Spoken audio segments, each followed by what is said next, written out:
Boa tarde, caros amigos, companheiros espíritas, simpatizantes da doutrina, que estão mais uma vez acompanhando a Rádio Biguaçu FM. Estamos iniciando mais um programa Conhecendo o Espiritismo. Vamos ouvir o hino de louvor a Deus na voz de Marcos Viana, o Pai Nosso.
O programa Conhecendo o Espiritismo vai ao ar todos os domingos, das 18 às 19 horas, sempre alternando seu comando entre o Grupo Espírita Caminho da Luz e o Centro Espírita Fé, Esperança e Caridade, ambos filiados à Federação Espírita Catarinense Brasileira.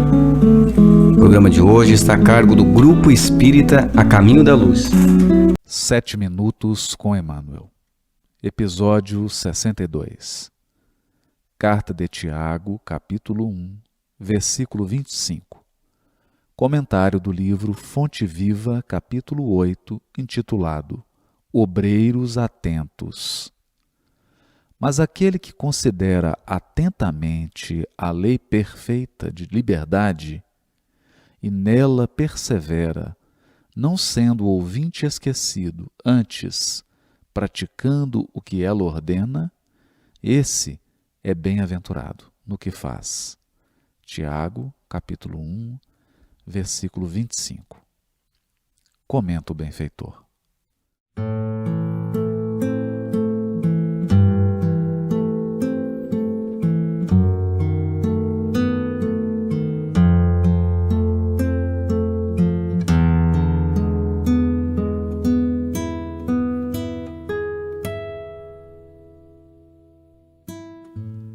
O discípulo da Boa Nova, que realmente comunga com o Mestre, antes de tudo compreende as obrigações que lhe estão afetas e rende sincero culto à lei de liberdade, ciente de que ele mesmo recolherá nas leiras do mundo o que houver semeado. Sabe que o juiz dará conta do tribunal, que o administrador responderá pela mordomia e que o servo se fará responsabilizado pelo trabalho que lhe foi conferido.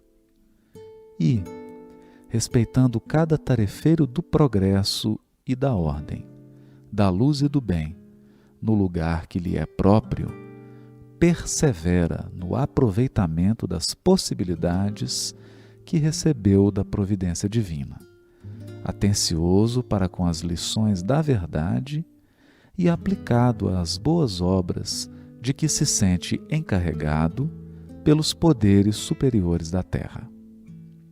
Caracterizando-se por semelhante atitude, o colaborador do Cristo, seja estadista ou varredor, está integrado com o dever que lhe cabe, na posição de agir e servir tão naturalmente quanto comunga com o oxigênio no ato de respirar. Se dirige, não espera que outros lhe recordem os empreendimentos que lhe competem. Se obedece, não reclama instruções reiteradas quanto às atribuições que lhe são deferidas na disposição regimental dos trabalhos de qualquer natureza. Não exige que o governo do seu distrito lhe mande adubar a horta, nem aguarda decretos para instruir-se ou melhorar-se. Fortalecendo a sua própria liberdade de aprender, aprimorar-se e ajudar a todos, pela inteira consagração aos nobres deveres que o mundo lhe confere, faz-se bem-aventurado em todas as suas ações, que passam a produzir vantagens substanciais na prosperidade e elevação da vida comum. Semelhante seguidor do Evangelho, de aprendiz do Mestre, passa à categoria dos obreiros atentos, penetrando em glorioso silêncio nas reservas sublimes do celeste apostolado.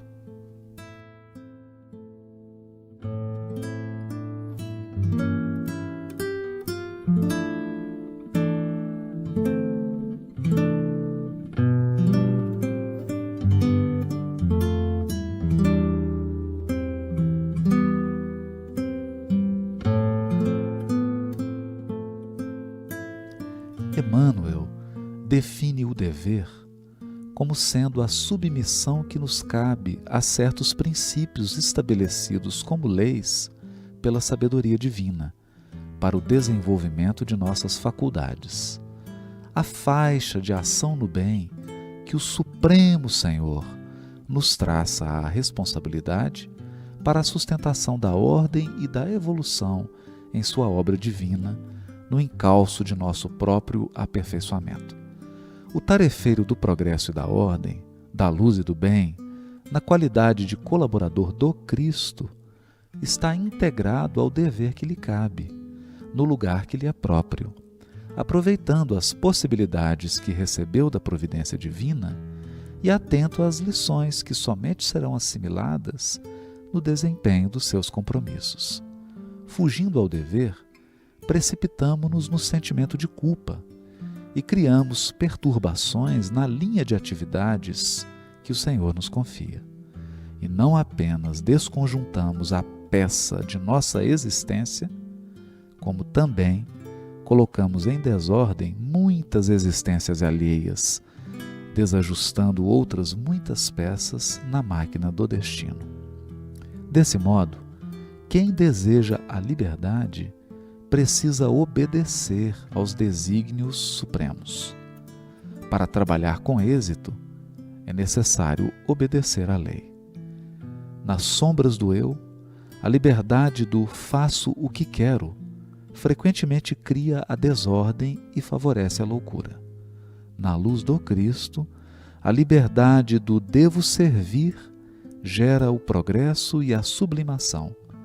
Assimilemos do Mestre o senso da disciplina. Se quisermos ser livres, aprendamos a obedecer. Ensinou-nos o Mestre não a liberdade que explode de nossas paixões indomesticadas, mas a que verte, sublime, do cativeiro consciente às nossas obrigações diante do Pai excelso.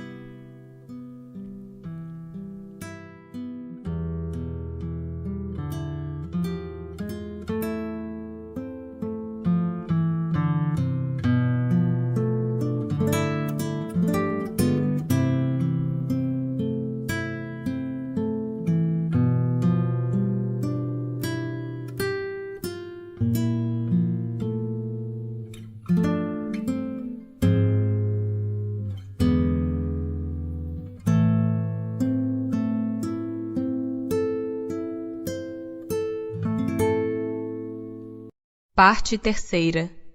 Das leis morais. Capítulo 3. Da lei do trabalho.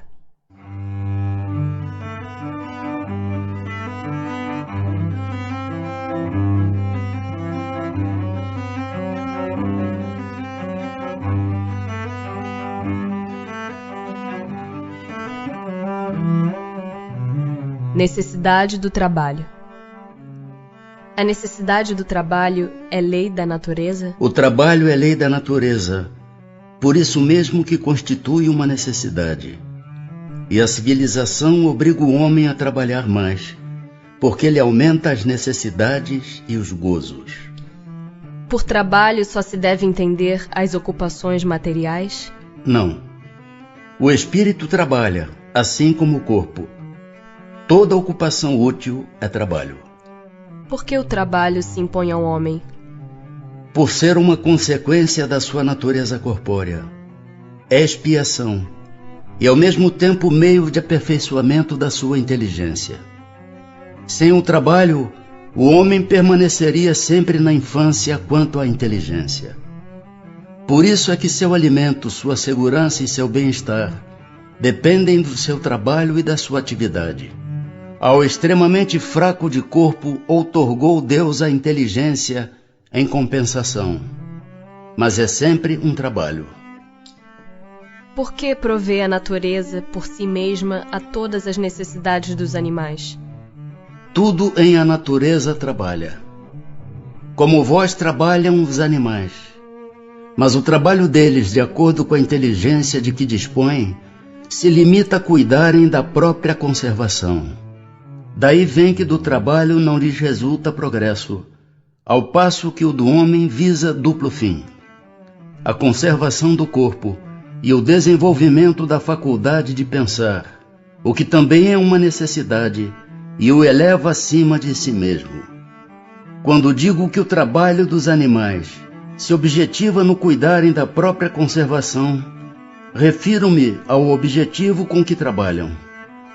Entretanto, provendo as suas necessidades materiais, eles se constituem inconscientemente executores dos desígnios do Criador, e assim o trabalho que executam também concorre para a realização do objetivo final da natureza, se bem quase nunca lhe descubrais o resultado imediato. Em os mundos mais aperfeiçoados, os homens se acham submetidos à mesma necessidade de trabalhar? A natureza do trabalho está em relação com a natureza das necessidades. Quanto menos materiais são estas, menos material é o trabalho. Mas não deduzais daí que o homem se conserve inativo e inútil. A ociosidade seria um suplício, em vez de ser um benefício. Achar-se-á isento da lei do trabalho o homem que possua bens suficientes para lhe assegurarem a existência? Do trabalho material, talvez. Não, porém, da obrigação de tornar-se útil, conforme aos meios de que disponha, nem de aperfeiçoar a sua inteligência ou a dos outros, o que também é trabalho. Aquele a quem Deus facultou a posse de bens suficientes a lhe garantirem a existência, não está, é certo, constrangido a alimentar-se com o suor do seu rosto. Mas tanto maior lhe é a obrigação de ser útil aos seus semelhantes, quanto mais ocasiões de praticar o bem lhe proporciona o adiantamento que lhe foi feito. Não há homens que se encontram impossibilitados de trabalhar no que quer que seja, e cuja existência é, portanto, inútil? Deus é justo, e pois só condena aquele que voluntariamente tornou inútil a sua existência, porquanto esse vive às custas do trabalho dos outros. Ele quer que cada um seja útil, de acordo com as suas faculdades. A lei da natureza impõe aos filhos a obrigação de trabalharem para seus pais? Certamente, do mesmo modo que os pais têm que trabalhar para seus filhos. Foi por isso que Deus fez do amor filial e do amor paterno um sentimento natural. Foi para que por essa afeição recíproca os membros de uma família se sentissem impelidos a ajudarem-se mutuamente, o que, aliás, com muita frequência se esquece na vossa sociedade atual. Limite do trabalho. Repouso. Sendo uma necessidade para todo aquele que trabalha, o repouso não é também uma lei da natureza? Sem dúvida. O repouso serve para a reparação das forças do corpo e também é necessário para dar um pouco mais de liberdade à inteligência, a fim de que se eleve acima da matéria. Qual o limite do trabalho? O das forças. Em suma, a esse respeito, Deus deixa inteiramente livre o homem. Que se deve pensar dos que abusam de sua autoridade, impondo a seus inferiores excessivo trabalho? Isso é uma das piores ações. Todo aquele que tem o poder de mandar é responsável pelo excesso de trabalho que imponha a seus inferiores, porquanto assim fazendo, transgride a lei de Deus. Tem o homem o direito de repousar na velhice? Sim, que a nada é obrigado, senão de acordo com as suas forças. Mas que há de fazer o velho que precisa trabalhar para viver e não pode? O forte deve trabalhar para o fraco. Não tendo este família, a sociedade deve fazer às vezes o papel desta família. É a lei de caridade.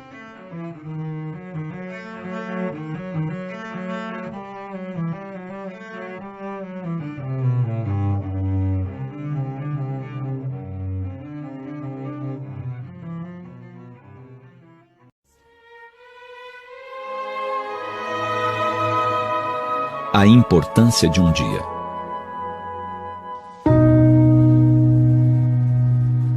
Um dia é uma unidade de tempo que transcorre em determinada região da Terra entre o instante do nascer do Sol e do seu ocaso. Um intervalo igual a 24 horas. É uma medida interessante que define coisas importantes para nossas vidas. Vejamos que foi um dia que Colombo resolveu empreender a viagem que desvelou o caminho para a América. Foi um momento de quebra de fronteiras, pois o homem começou a explorar o Oceano Atlântico. Foi um dia que Gandhi decidiu que seu povo deveria ficar liberto do jugo estrangeiro e iniciou sua campanha da não-violência até alcançar o seu intento. Foi um dia que Martin Luther King organizou e liderou a Marcha sobre Washington por Trabalho e Liberdade, reunindo mais de 250 mil pessoas. Foi um dia que a princesa Isabel assinou a Lei Áurea, abolindo a vergonha da escravidão em nosso país. Foi um dia que o divino pastor decidiu nascer entre os seus tutelados, abandonando as estrelas, peregrinando no mundo terreno. Foi um dia que Verônica deixou as terras de Cesareia de Filipe em busca da cura de seu terrível mal. Foi um dia que chegou a Cafarnaum, encontrou o mestre, recebendo a cura do corpo e o convite para sua renovação espiritual. Foi um dia que o médium mineiro escreveu a primeira página psicográfica, iniciando sua produção mediúnica, que foi além de 400 livros de consolo e esclarecimento. Foi um dia que o templo religioso que frequenta teve lançada sua pedra fundamental. Foi um dia que adentramos a escola para ilustrar a nossa inteligência e aprender a respeito do mundo, suas leis, nossos direitos e deveres. Foi um dia que iniciamos a nossa atividade profissional, inseguros, incipientes, para nos engrandecermos na carreira de aprendizado e serviço ao próximo. Foi um dia que nos tornamos pais e mães, recebendo do Criador a especial incumbência de orientar na Terra um dos seus espíritos.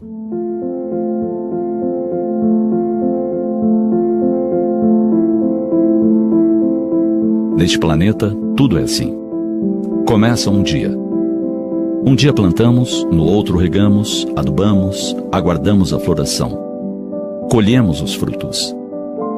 Importante é nos darmos conta de que nas 24 horas de um dia, nossa vida pode se alterar. Podemos mudar nossos rumos, definir a carreira profissional, buscar ajuda e nos libertarmos da sombra que nos envolve. Um dia, 24 horas de oportunidades. Enquanto disponhamos dessas horas, nos sirvamos delas para crescer intelectual e espiritualmente. Desejando os benefícios do amanhã, espalhemos o bom, o útil, no dia de hoje. Não deixemos escoar os minutos sem nada fazer. Podemos observar o cenário da natureza e descobrir as suas maravilhas nos encantando. Podemos tomar de um livro, realizar uma pesquisa e aprender algo novo. Podemos assistir a um filme e extrair lições. Podemos olhar ao redor e descobrir onde a nossa mão de obra se faz necessária para melhorar o panorama geral do mundo.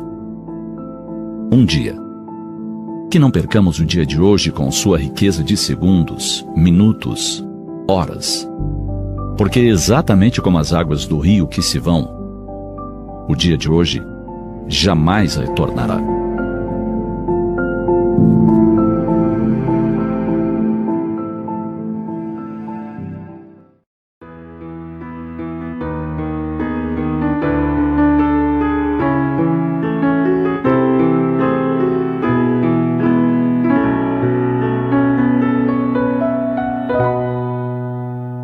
Se no princípio havia o Verbo, e o Verbo estava em Deus, e o Verbo era Deus, então é o Verbo amar.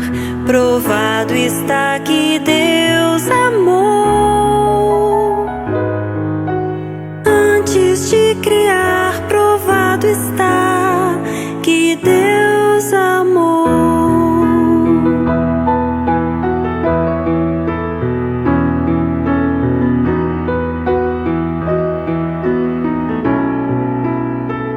Por isso, meu irmão poeta, meu irmão cantor, se a divina flor tu queres cultivar, aprenda a lição do amor.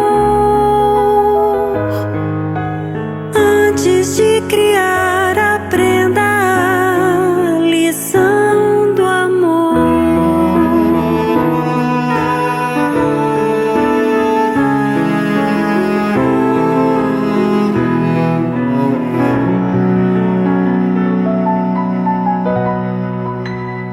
Se no princípio havia o Verbo, e o Verbo estava em Deus, e o Verbo era Deus, então é o Verbo amar.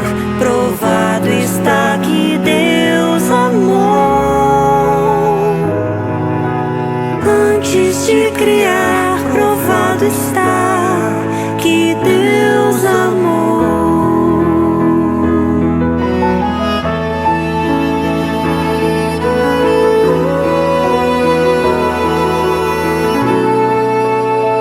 Por isso, meu irmão poeta, divina flor tu queres cultivar, aprenda a lição do amor. Antes de criar, aprenda a lição do amor. Provado está que Deus amou. Antes de criar, aprenda a lição do amor.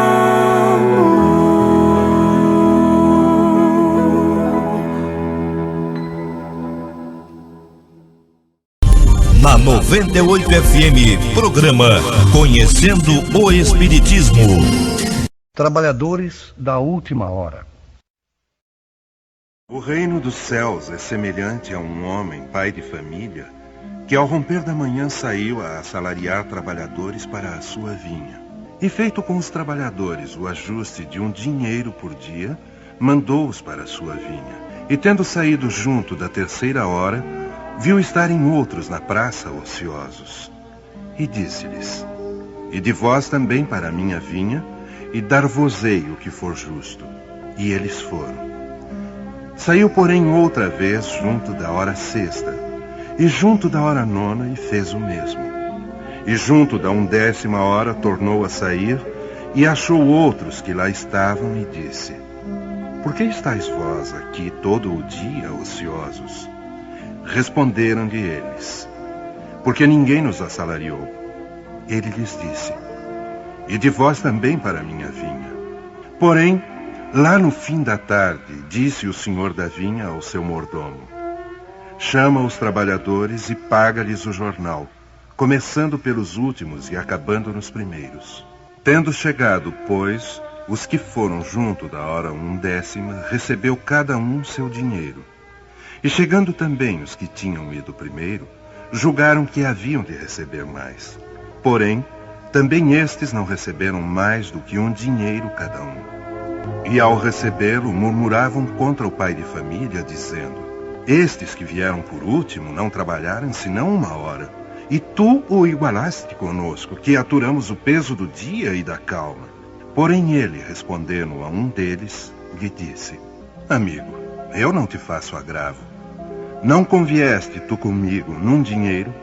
Toma o que te pertence e vai-te, que eu de mim quero dar, também a este último, tanto quanto a ti. Visto isto, não me é lícito fazer o que quero? Acaso o teu olho é mau porque eu sou bom? Assim serão últimos os primeiros, e primeiros os últimos, porque são muitos os chamados e poucos os escolhidos. Instruções dos Espíritos. Os últimos serão os primeiros. Constantino. O trabalhador da última hora tem direito ao salário, mas para isso é necessário que se tenha conservado com boa vontade a disposição do senhor que o devia empregar, e que o atraso não seja fruto da sua preguiça ou da sua má vontade. Tem direito ao salário porque, desde o alvorecer, esperava impacientemente aquele que por fim o chamaria ao labor. Era trabalhador e apenas lhe faltava o que fazer. Se tivesse, entretanto, recusado o trabalho a qualquer hora do dia, se tivesse dito: tenham paciência, eu gosto de descansar, quando soar a última hora pensaria no salário do dia. Que me importa esse patrão que não conheço e não estimo? Quanto mais tarde, melhor. Nesse caso, meus amigos, não receberia o salário do trabalho, mas o da preguiça. Que dizer então daquele que, ao invés de simplesmente esperar, tivesse empregado as suas horas de trabalho para cometer estrepolias, que tivesse blasfemado contra Deus, vertido o sangue dos seus semelhantes, perturbado as famílias, arruinado homens de boa fé, abusado da inocência? O que será dele? Será suficiente dizer à última hora: Senhor, usei mal o meu tempo, empregai-me até o fim do dia para que eu faça um pouquinho que seja da minha tarefa e pagai-me o salário do trabalhador de boa vontade? Não, porque o Senhor lhe dirá: não tenho agora nenhum trabalho para ti. Desperdiçaste o teu tempo, esqueceste o que havias aprendido, não sabes mais trabalhar na minha vinha. Cuida, pois, de aprender de novo, e quando te sentires mais bem disposto, vem procurar-me e te franquearei as minhas terras, onde poderás trabalhar a qualquer hora do dia.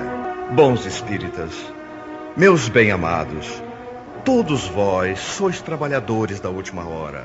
Bem orgulhoso seria o que dissesse: comecei o trabalho de madrugada e só o terminarei ao escurecer. Todos viestes quando chamados, uns mais cedo, outros mais tarde, para a encarnação cujos grilhões carregais. Mas há quantos e quantos séculos o Senhor vos chamava para a sua vinha, sem que aceitasses o convite.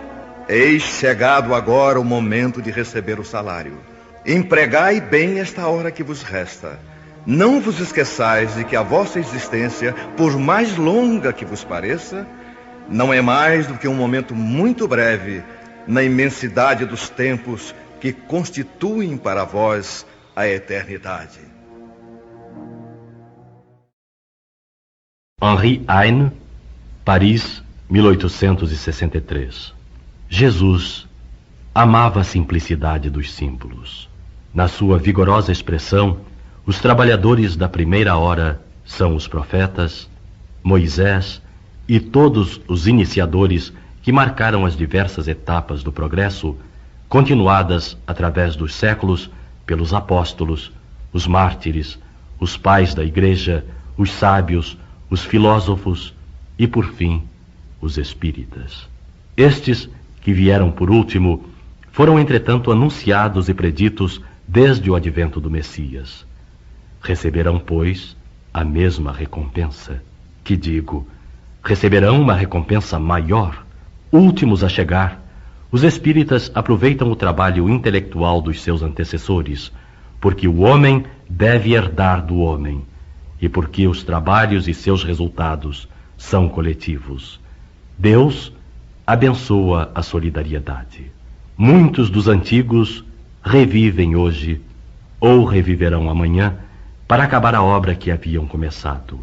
Mais de um patriarca, mais de um profeta, mais de um discípulo do Cristo e de um divulgador da fé cristã se encontram entre vós. Ressurgem mais esclarecidos, mais adiantados, e já não trabalham mais nos fundamentos, mas na cúpula do edifício. Seu salário será, portanto, proporcional ao mérito da obra. A reencarnação, esse belo dogma, eterniza e precisa a filiação espiritual. O espírito, chamado a prestar contas do seu mandato terreno, compreende a continuidade da tarefa interrompida, mas sempre retomada. Vê e sente que apanhou no ar o pensamento de seus antecessores. Reinicia a luta, amadurecido pela experiência, para ainda mais avançar. E todos, trabalhadores da primeira e da última hora, de olhos bem abertos sobre a profundidade da justiça de Deus, não mais se queixam, mas se põem a adorá-lo. Este é um dos verdadeiros sentidos dessa parábola, que encerra, como todas as que Jesus dirigiu ao povo, as linhas do futuro, e também, através de suas formas e imagens, a revelação dessa magnífica unidade que harmoniza todas as coisas no universo, dessa solidariedade que liga todos os seres atuais ao passado e ao futuro. Trabalhadores do Senhor, Espírito da Verdade. Chegastes no tempo em que se cumprirão as profecias referentes à transformação da humanidade. Felizes serão os que tiverem trabalhado o campo do Senhor com desinteresse, movido apenas pela caridade. Suas jornadas de trabalho serão pagas ao cêntuplo do que tenham esperado. Felizes serão os que houverem dito a seus irmãos: trabalhemos juntos e unamos os nossos esforços, a fim de que o Senhor, na sua vinda, encontre a obra acabada. Porque a esses o Senhor dirá: vinde a mim, vós que sois os bons servidores, vós que soubestes calar os vossos melindres e as vossas discórdias, para que a obra não sofresse. Mas infelizes os que por suas dissensões houverem retardado a hora da colheita, porque a tempestade chegará e eles serão levados no turbilhão. Nessa hora clamarão: graça, graça. Mas o Senhor lhes dirá: por que pedis graça, se não tivestes piedade de vossos irmãos? Se vos recusastes a lhes estender as mãos, e se esmagastes o fraco ao invés de o socorrer? Por que pedis graça, se procurastes a recompensa nos prazeres da terra e na satisfação do vosso orgulho? Já recebestes a vossa recompensa de acordo com a vossa vontade. Nada mais tendes a pedir. As recompensas celestes são para aqueles que não houverem pedido recompensas da terra. Deus faz, neste momento, a enumeração dos seus servidores fiéis, e já marcou pelo seu dedo os que só têm a aparência do devotamento, para que não usurpem o salário dos servidores corajosos. Porque é a esses que não recuaram diante de sua tarefa que vai confiar os postos mais difíceis na grande obra da regeneração pelo Espiritismo. E estas palavras se cumprirão: os primeiros serão os últimos, e os últimos serão os primeiros no reino dos céus.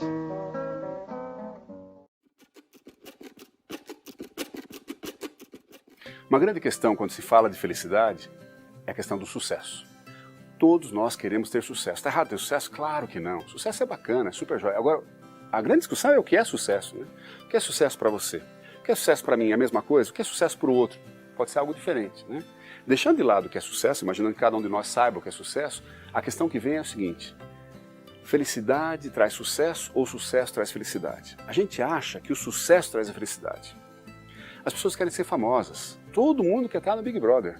Todo mundo quer ser um modelo de sucesso, um ator, uma atriz, blogger, vlogger. Todo mundo quer ter sucesso, achando que isso vai trazer felicidade. Não necessariamente.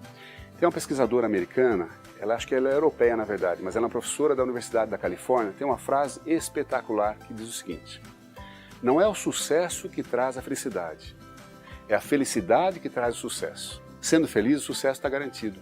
Mas como assim? É o seguinte: uma pessoa que é feliz, que é equilibrada, que tem uma vida familiar boa, ok, claro que nenhuma vida familiar é perfeita, mas uma vida relativamente equilibrada, tem uma vida profissional relativamente equilibrada, tem alguns amigos, leva a vida com fraternidade, com caridade, com paz, com boa vontade, com doçura, essa pessoa é feliz. Você acha que uma pessoa dessa tem mais condições de ter sucesso na vida? Ou quem mais tem condição é uma pessoa completamente doida, angustiada, querendo tudo, correndo para cá, puxando para lá? Claro que não. O equilíbrio que a felicidade traz nos leva ao sucesso. Então repense, mais importante é ter felicidade, ela vai trazer o sucesso. Aliás, Einstein tem uma frase muito legal a respeito disso também: não tente ser um homem bem-sucedido, tente antes ser um homem de valor. O que Einstein está falando para a gente com isso? Se você só quer ser bem-sucedido, qualquer coisa vale. Eu vou dar o transaté que for preciso, vou sacanear quem for preciso, vou fazer qualquer tipo de negociação para ter sucesso, porque eu quero ser um homem bem-sucedido. Complicado, muito complicado. Nós que somos espíritas sabemos o que isso vai causar para outros e para a gente mesmo, né? Por muito tempo, provavelmente por várias encarnações, você vai sofrer as consequências desse mal agir. Agora, se você quer ser antes um homem de valor, se você preza ser um homem de valor, os seus valores já são outros, a sua busca será outra, as suas ações serão outras, o seu pensamento será outro. O homem de valor quer o quê? Quer ajudar a humanidade a crescer, quer ajudar a humanidade a caminhar, quer ir adiante com tranquilidade, com paz, quer compor com todo mundo, compreende que não é só o seu benefício que vale, o benefício de todos vale. Então o homem de valor tem muito mais valor para a sociedade e a vida dele será muito mais equilibrada, a felicidade estará ali e, por consequência, claro, ele também terá sucesso em seus objetivos profissionais, pessoais, familiares e espirituais.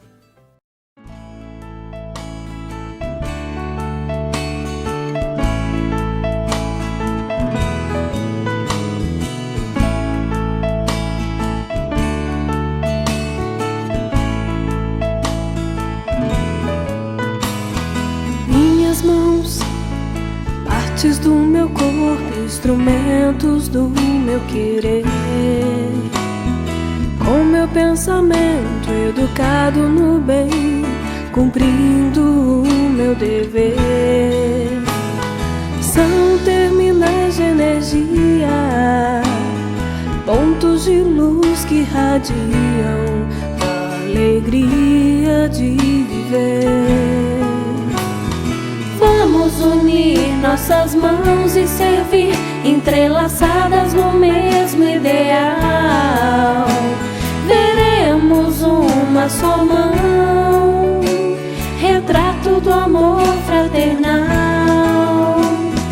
Vamos unir nossas mãos e servir, entrelaçadas no mesmo ideal. Veremos uma só mão, retrato do amor fraternal.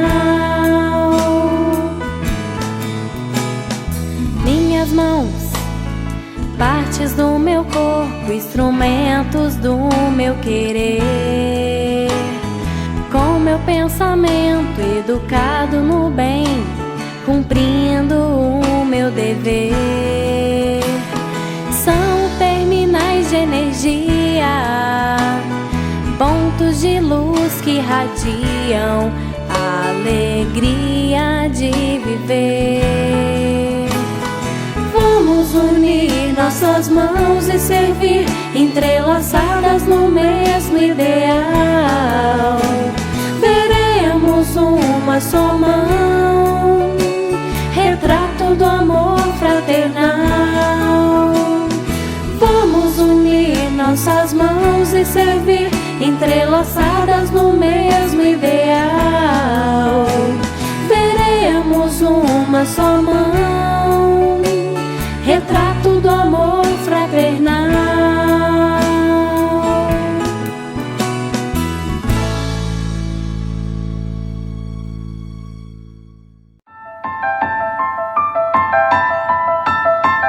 De todos os desvios da vida humana, o suicídio é talvez o maior deles pela sua característica de falso heroísmo, de negação absoluta da lei do amor e de suprema rebeldia à vontade de Deus, cuja justiça nunca se faz sentir junto dos homens sem a luz da misericórdia.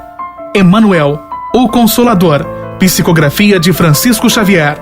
Uma campanha, Grupo Espírita A Caminho da Luz, Biguaçu, Santa Catarina. www.radiofraternidade.com.br. Programa Espírita Conhecendo o Espiritismo e Programa Espírita Luz e Fraternidade.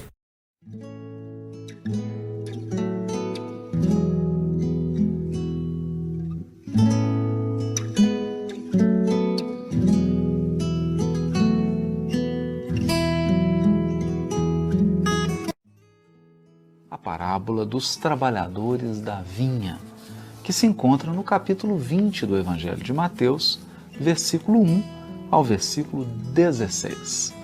Uma parábola muito curiosa.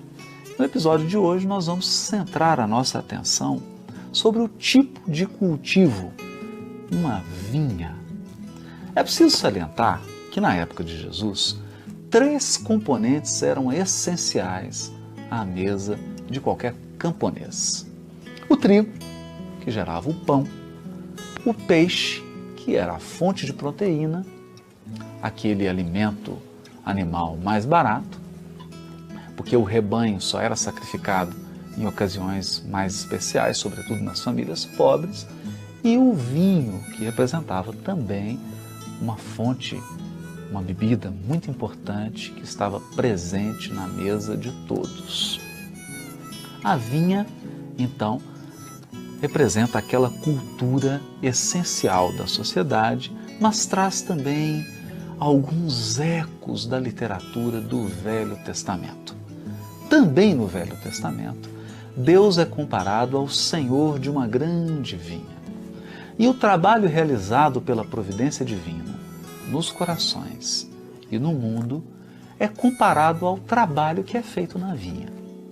Desde o plantio da uva, ao cuidado com a sua correção, com a direção dos ramos, ao tipo de nutriente que essa uva recebe, ao clima, à quantidade de água, ao processo de colheita e, sobretudo, ao esmagamento da uva no lagar, onde ela era pisada levada para os barris, onde sofria um processo de fermentação, até a produção do vinho, que era levada à mesa de todos. Esse processo, desde o plantio até a fermentação da uva e fabricação do vinho, como representando um aspecto da ação de Deus no mundo e da ação de Deus nos corações. Aqui nós temos um aspecto interessante que deve ser ressaltado. Estamos interpretando as parábolas à luz da doutrina espírita. E aprendemos no Livro dos Espíritos, através de uma cepa, de um galho de uva, que os Espíritos pediram para Kardec que fosse desenhado naquele prefácio, que o galho de uva representava o trabalhador no seu processo de ascensão espiritual e o trabalho do Criador com relação às criaturas. Aqui a uva, o bago, representando o corpo, e o líquido extraído, o vinho, representando o espírito. O que nos revela que sem sacrifício, sem a dor, não há aprendizado, não há experiência, não há aprimoramento. Hoje é importante destacar um outro elemento dessa parábola, que é uma história grande. Ela está encerrada no versículo 1 até o versículo 16 do capítulo 20 de Mateus. Um aspecto que nos chama a atenção nessa parábola dos trabalhadores da vinha é a divisão em horas. Sabemos que ao tempo de Jesus, grandes agricultores contratavam cultivadores ou até mesmo pessoas que trabalhavam especificamente na colheita em turnos horários. O dia então era dividido em 12 horas de luz e 12 horas de escuridão. Aqui no caso, nas 12 horas de luz, era feito o trabalho de cultivo, especialmente de colheita. Essa estrutura de trabalho diário remunerado por hora é muito comum até hoje na agricultura moderna, mas sobretudo na época de Jesus. E ele tem algum eco com a literatura profética do Velho Testamento. No Velho Testamento, a própria evolução da terra, o desenvolvimento ou a regeneração espiritual do mundo é comparado a um trabalho diário, a um dia de trabalho. Por isso, não é muito incomum ouvirmos nos profetas a expressão o dia do Senhor, ou as horas proféticas. Em Isaías, Jeremias, Ezequiel, mesmo no Apocalipse, vemos reiteradas vezes essa referência às horas do dia como representando momentos muito específicos de um grande ciclo. Como Jesus compara o reino dos céus a esse trabalho na vinha, mas chama a atenção à divisão das horas e aos trabalhadores que são chamados por turnos, especialmente aqueles que foram convidados para a última hora, temos que dar uma atenção a esse detalhe, para compreender que Deus está sim regenerando o mundo, está sim regenerando o coração de cada um de nós, mas isso não se faz de um momento para o outro. Isso reclama muitas horas. É claro que nós estamos falando de horas compostas de 60 minutos, mas de diversos ciclos evolutivos, alguns durando milhares de anos, sem os quais não é possível atingir os fins, que é o vinho da espiritualidade que será extraído tanto da terra quanto de cada um de nós. Então, prestar atenção nesse elemento das horas e na importância do trabalho realizado em cada hora específica, porque cada hora tinha um propósito, em cada hora era desenvolvida uma atividade especial. Já comentamos sobre o que significa a vinha, o vinho, a uva, comentamos sobre o sentido profético da palavra horas e agora falaremos especificamente do processo de chamada dos trabalhadores para essa vinha. Jesus destaca nessa parábola que alguns servos não foram assalariados e passaram o dia à espera de alguém que os contratasse. e na última hora foram então chamados, talvez para os processos de finalização da colheita da uva ou do preparo do vinho, e foram remunerados de modo idêntico àqueles que já estavam trabalhando desde o início do dia. E Jesus encerra com uma palavra, uma frase enigmática: os últimos serão os primeiros e os primeiros serão os últimos. Aqui, como compara a vinha ao reino dos céus e como compara o trabalho na vinha à ação providencial de Deus na condução espiritual dos seus filhos, nós podemos dizer que há uma visão moderna de gestão. O trabalho é valorizado não pela quantidade, mas pela sua qualidade. É óbvio que ninguém poderia realizar o trabalho da última hora se não fosse o trabalho realizado por todos os outros que os antecederam. Mas é importante salientar também que sem as últimas providências tomadas por esses trabalhadores da última hora, não haveria o vinho à mesa. Então Jesus destaca que nos processos de espiritualização, tanto da terra como dos indivíduos, é preciso ficar atento ao momento final, ao momento da conclusão. Muito se perde nos últimos momentos. Às vezes as criaturas desenvolvem um trabalho longo, de muitas vidas, mas não conseguem concluir, não conseguem dar o fechamento, não conseguem passar para a próxima fase, porque ficam desatentos ao momento de conclusão, de finalização, ao momento final, que muitas vezes é um momento doloroso, porque todo o trabalho da vinha se conclui no momento em que a uva é pisada no lagar. Assim também, muitas vezes um trabalho longo e árduo só é concluído quando a criatura encontra o sofrimento e a dor, porque a dor e o sofrimento farão nela a conclusão de toda a obra. Por essa razão, não se estranhe de ver um mundo a braços com guerras, com corrupção, com desafios na política, na economia, no urbanismo, em todas as áreas. Estamos num momento muito especial em que a uva está sendo pisada com toda a força para que produza o vinho. Todo o trabalho dos missionários que nos precederam foram visando esse momento especial. É preciso então manter a confiança e, sob as forças da provação, dos desafios e da dor, entender que de nós sairá um líquido precioso, a nossa espiritualização e a espiritualização do próprio mundo. É a mensagem central dessa parábola. Até o próximo episódio.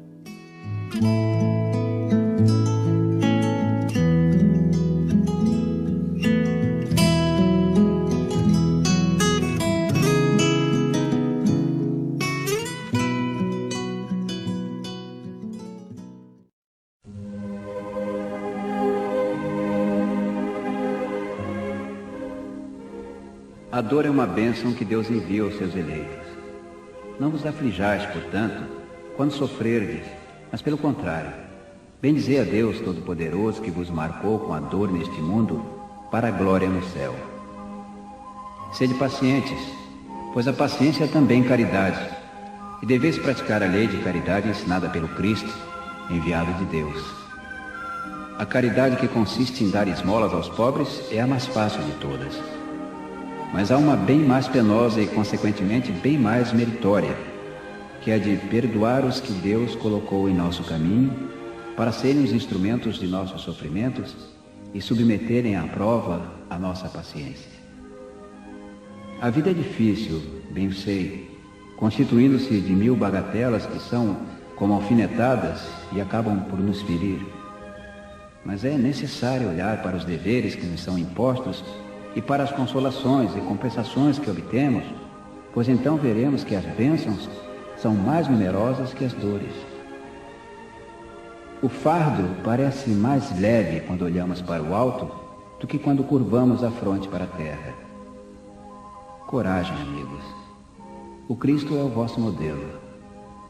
Sofreu mais que qualquer um de vós, e nada tinha de que se acusar, enquanto tendes a espiar o vosso passado e de fortalecer-vos para o futuro. Sede, pois, pacientes, sede cristãos. Esta palavra resume tudo.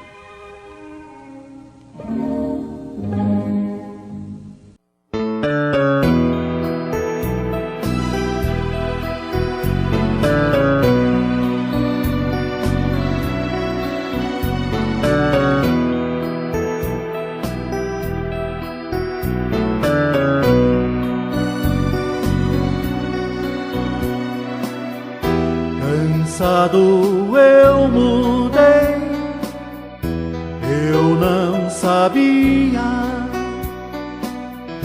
A paz eu encontrei, pois era tudo o que eu queria.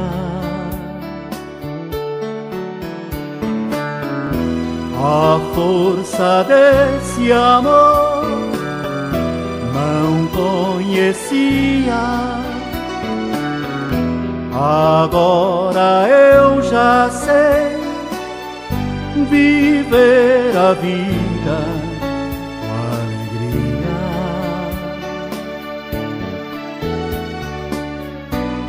Ó meu Senhor, estou aqui pra te dizer eu te amo.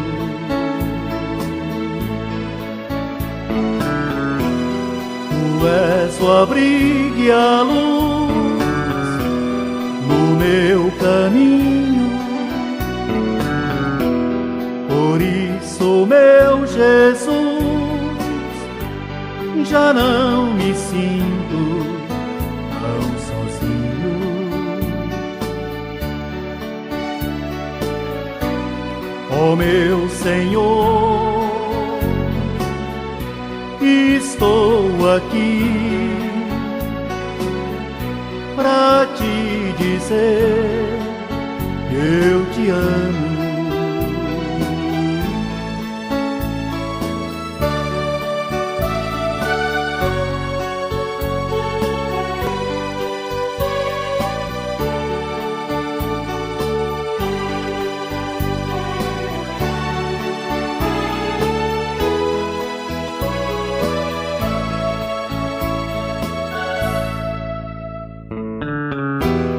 A força desse amor não conhecia. Agora eu já sei viver a vida com alegria.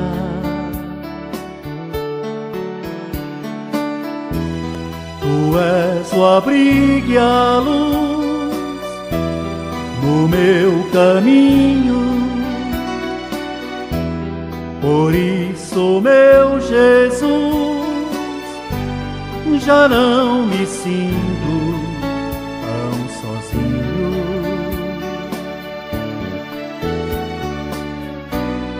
Ó meu Senhor, estou aqui pra te dizer eu te amo.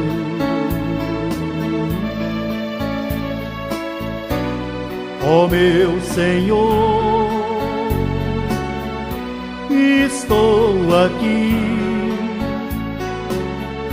pra te dizer eu te amo.